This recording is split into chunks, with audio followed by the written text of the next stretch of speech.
Bismillah, alhamdulillah, wassalatu wassalamu ala rasulina. Nedavno sam objavio video o mrežnom marketingu i jednom testu kako da analiziramo da li je mrežni marketing jedna vrsta piramide ili legalnog, legitimnog biznisa koji prodaje proizvod i tako se širi. Dobio sam dosta vaših pitanja i na neki način zahvalan sam na tim pitanjima. Dosta ljudi koji je uključeno u takvu vrstu biznisa također poslalo mi je da analiziram koje kakve biznise.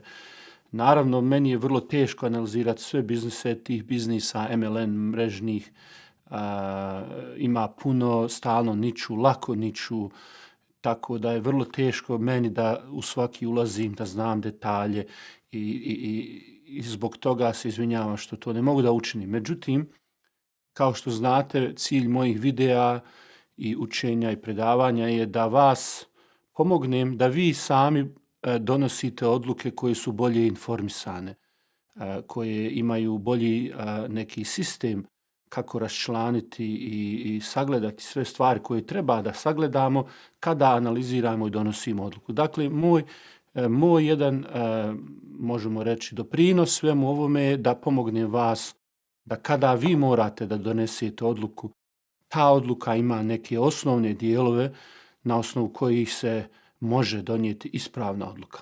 Tako u ovom slučaju danas ću pogledati u jednu, analizirat ću koliko mi to vrijeme i mogućnosti dozvoljavaju, jednu od ovih kompanija.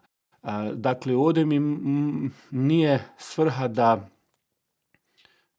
idem i analiziram sve kompanije i tako dalje, već da vama pokažem način na koji sam analizirao, kako sam razmišljao i šta su moja neka razmišljanja recimo u ovoj specifičnoj kompaniji o kojoj ćemo da razgovaramo. Svrha je da vi imate taj pregled i da sutra vi možete sličnu analizu da pravite u svojoj kompaniji, jer cilj nam je da imamo ljude, pogotovo poslovne ljude, ambiciozne ljude koji razumiju, pogotovo sa islamske i šerijatske strane, šta je to etičko poslovanje. Pa da krenemo sada, prije nego što dadnem svoju analizu tog jednog slučaja, jedne multimrežne, mrežnog marketinga MLM kompanije, želio bi da se osvrne prvo na industriju koja se bavi ovim MLM, multi-level marketingom znači. Ukoliko ste pogledali moj prijašnji video, znate koje im je to vrsti posla riječ, šta je piramida, šta je multi-level marketing i tako dalje. Neću se oko toga vrti, nego idemo tačno. U istraživanju koje je trajalo, znači, sad govorimo sistemski, kao industrija MLM. U tom istraživanju ovih mrežnih marketing firmi i kompanija, John Taylor 15 godina je istraživao 350 vodećih MLM kompanija. Nezavisno i tako dalje. Neke od njegovih otkrića vezano za tu industriju su zapanjujuća. Dakle, prije svega, ja sam pročitao tu studiju, još druge studije i pratim to dugo vremena i išao sam na predavanje, razgovarao s ljudima i tako dalje. Dosta sam znači vidio iz perspektive unutra i sa vana kako to radi. Dakle, međutim, hajdemo na ovu analizu studiju znači koja je objavljena na osnovu tih dugogodišnje studije. Vidimo, znači, zaključak studije ove je da je ovaj poslovni model, mrežni je kao beskonačni lanac, odnosno mreža koji ima manjkavost, nepravednost i varljivost. Znači, 3 stvari vrlo, vrlo problematične na nivou industrije. Također, John Taylor spominje u svom tom radu i analizi da je ovaj model sistemski, znači za cjelokupnu industriju, izuzetno viralan, grabežljiv i štetan za sudionike. Znači generalno. Stopa neuspjeha i gubitka u MLM-u neuporedivo je veća u odnosu na druge slične male legalne biznise. To je jasno jer većina ovih poslova, znači vidimo i sami iz iskustva, igra se sa emocijama ljudi i nadom njihovom. Ljudi su lakovjerni, očajni za zaradom i ovi koji ulaze u to na jedan vrlo ekspertni način, pogotovo pošto je ta mreža obično ispod radara svih, dolaze i plove po tim talasima nadi. Dakle, to je industrija. Dakle, industrija je takva jako problematična. Možemo da kažemo, gledajući tu studiju i po mom ličnom iskustvu, da su pojedinci i pojedine kompanije koje ne dolaze pod ovu jednu, recimo, definiciju koju sam opisao, izuzeci od pravila. Pa bi rekao ja da vjerovatno preko 90% ovakvih kompanija koje se baziraju na regrutovanju drugih, naplaćivanju tog regrutovanja, većinom su su vrlo štetne i ako nisu haram ili ako nisu tako koju god hoćete definiciju, mislim da nisu za muslimana, nisu etičke prirode u većini, recimo nekih možda 80-90%. I studija u stvari pokazuje da čak po njegovim analizama preko 90% ljudi i gubi, neto je gubitnik. Pogotovo oni koji kasnije ulazi u takav vid poslovanja. A zadržavanje u biznisu je također jako malo zbog prirode samog poslovanja koje cilja uglavnom na prijatelje i familiju, koji iz simpatije prema učesniku, distributeru kupuju te proizvode, pa narušavamo mnoge neke druge odnose. Ne znači da je svaki posao takav. Znači, moramo specifično pogledati, dao sam vam jučer test, prekjučer meni se čini test, a to je da ako je zarada od prodaje profita veća od regrutovanja distributora, onda je to, možemo vidjeti da ima neke osnove i tako dalje. Oni koji analiziraju često kažu ima kamata, ima ovo ono. Obično u MLM kompanijama gdje ima proizvod, znači ne govorimo o kamati jer je kamata razmjena novca za novac, tako da te analize koje spominju kamatu i slične stvari baziraju se na čistoj piramidi gdje nema proizvoda. Ja sam za ovaj slučaj pripremio studiju, na bosanskom se speluje kao Rain, a čita se Rain International na engleskom, znači kompanija koja se bavi, znači to je jedna kompanija, dobio sam mnogo znači pitanja o toj kompaniji, pa sam izabrao nju, znači mogla je biti bilo koja kompanija, sasvim nevažno. Šta mi je bilo interesantno da je brat Amir me kontaktirao koji ima svoj tim od preko 100 ljudi, finih ljudi i vidio sam da je fin on kao i musliman i izgleda da su to jako fini ljudi uključeni. Tako da sam htio stvarno da analiziram, da vidim da li je to nešto sporno, da li se može raditi s tim, kupovati, prodavati. Po samom mom testu, naravno, proizvod kao proizvod prolazi halal te neke certifikate, bazira se na finim stvarima, čak ima lijepu priču, mislim da je baziran na čurekotu i tako tim stvarima. Sad to je nevažno meni. To je proizvod koji je halal i to je na stranu. Šta je meni interesantno je biznis, taj kao biznis struktura. Nakon što sam došao do nekih podataka, on mi je podijelio sa mnom neke, kako bi rekli, izvode, koliko se prodaje, šta se prodaje. Probao sam da uvidim malo koliko distributeri prodaju, koliko mušterije prodaju, koliko njegov tim je rekao zarađuje. Neke sam podatke vidio lično, znači koje mi je poslao za cjelokupnu, recimo zadnji mjesec i tako dalje. Neke podatke mi je on rekao i neke podatke mi je objasnio. Dakle, po mojim, koliko sam mogao, po Amirovim podacima koji sam vidio i koje mi je on objasnio, procjenjujem otprilike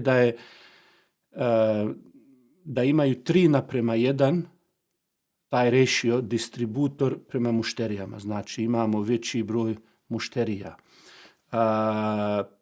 Pod ovim, znači kad sam analizirao i vidio sam tačno, znači par recimo mušterija naruči pa distributor kao novi uđe u tu šemu. Znači,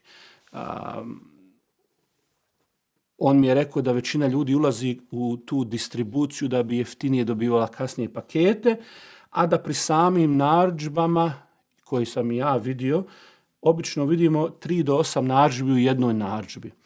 Tako po mojim nekim ovako analizama, znači možemo reći možda da 80% možda se konzumira toga proizvoda i tako dalje. Što je nije loše. Znači nije loše. Ja sam rekao da u tom slučaju, pošto je proizvod halal, pošto izgleda da ljudima pomaže i da ljudi stvarno prodaju i vjeruju, znači uzeo sam njegove riječi za to i koliko mogu da vidimo drugih ljudi koji o tome pričaju, da je tako. Rekao sam Amiru da ne mogu da nađem znači, nešto specifično da bi rekao da je ovaj posao haram pa sam po sebi. Znači ne mogu nešto da kažem jer ljudi kupuju proizvode koji su halal, prodaju.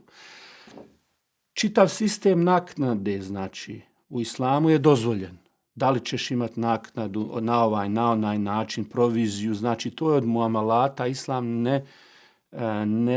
ne stavlja neki akcent kako. Dogod je to nešto ne kosi se s određenim šerijatskim principima. Svaki vid naknade koji je pošten i dogovoren i ne krši se sa nekim i šerijatskim principima i makastima i ciljevima i tako dalje.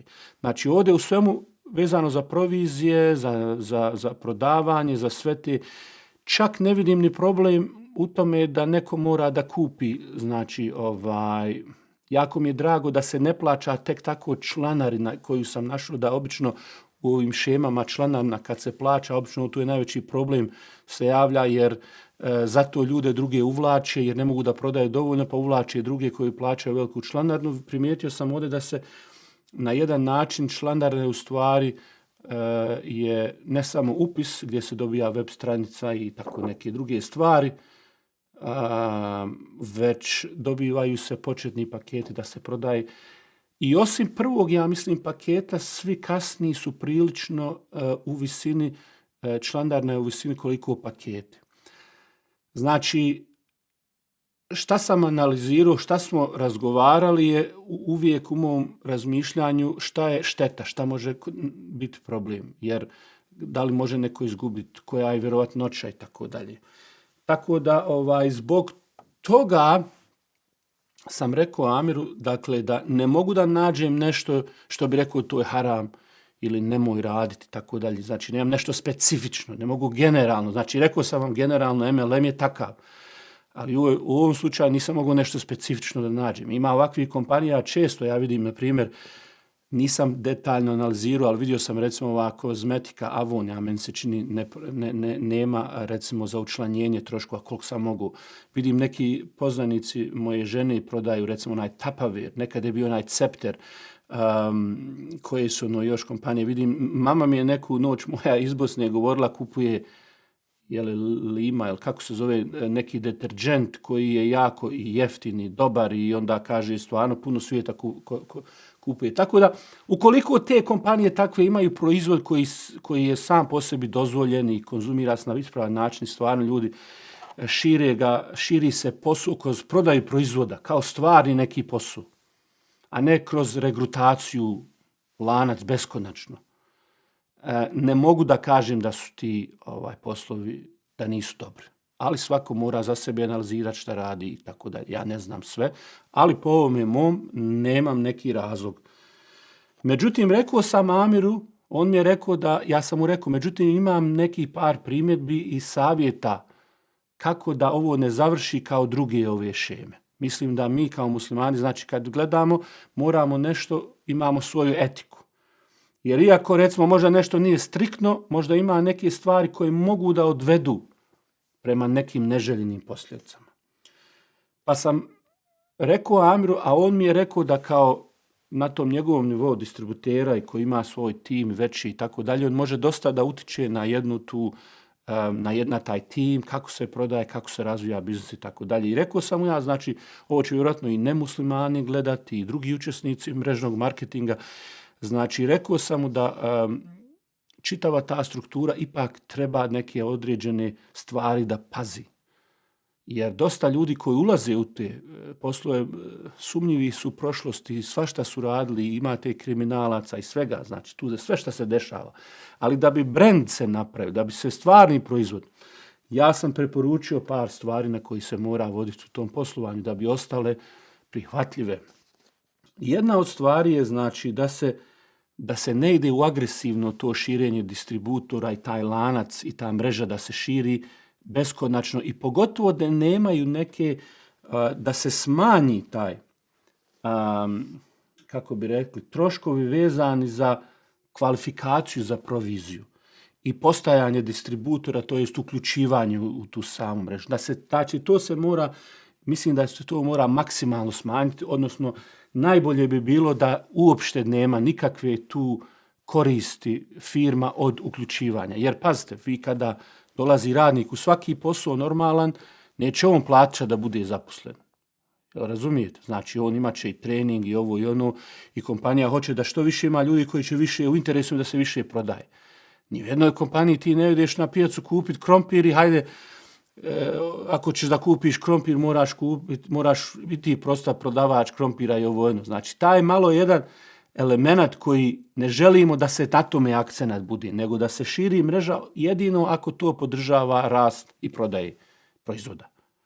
Da bi to bili, dobro bi bilo, znači ovdje nije loše što ima, znači naknada, mislim da uslovljavanje da se kupi, često vidimo dosta posla, ti hoćeš sada da prodavnicu, recimo kafanu da otvoriš, restoran i onaj ti kaže ako hoćeš da budeš moj zastupnik moraš 100 kila kafe kupiti. Znači ne vidim da je to neki problem što se mora kupiti, ali mislim da bolje je smanjiti. Bolje je smanjiti, ali i u ovom slučaju, pošto ima proizvod, to nije toliki problem. Mislim također kad se uvode ti ljudi, osim što se smanjuje taj troškovi vezano za ulazak i uključivanje, mislim da im se ne smije im se predstavljati ova poslovna prilika i mogućnost zarade u smislu kao da je to nešto što nije realno. Mnogi ljudi ulaze u to zato što im se neka vizija predstavila koja u suštini stvarno nije realna. Mnogi su ljudi naivni, mnogo se izmišlja, mnogo se priča i hava se prodaje. Znači u islamu, kao što sam rekao Amiru, kada vidimo čovjeka koji na licitaciji kuće prodaje svoju kuću i stavi u čošak tamo jednog da za njega diže ruku, da podiže cijenu, to je zabranjeno, zato što je to neprirodno dizanje cijene nečega.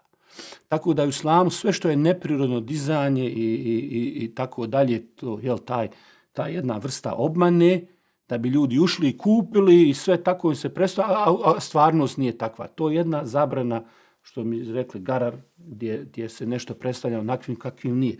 Znači oni koji su učestvuju, pogotovo u njegovom timu, moraju paziti da se to ne predstavlja tako. Također, tvrdnje promotora o svojstvima tog proizvoda, liječi ovo, liječi ono, to nije dozvoljeno ako nemamo medicinske istraživanja tačne da potkrijepimo. Znači, evo sada ovo se izliječilo, ono i tako dalje. Znači, to moramo se paziti da ne pretjerujemo. Treba voditi također, znači sada je ova situacija ovakva kako sam analizirao omjer distributera i mušterija. Treba voditi računa u budućnosti koliki je taj omjer. I da li je i dalje krajnja mušterija stvarno neko ko konzumira to izvan te kompanije. Jer nećemo ni da svi proizvodi se konzumiraju unutar timova tih. Tako da većina tih koji konzumiraju moraju biti.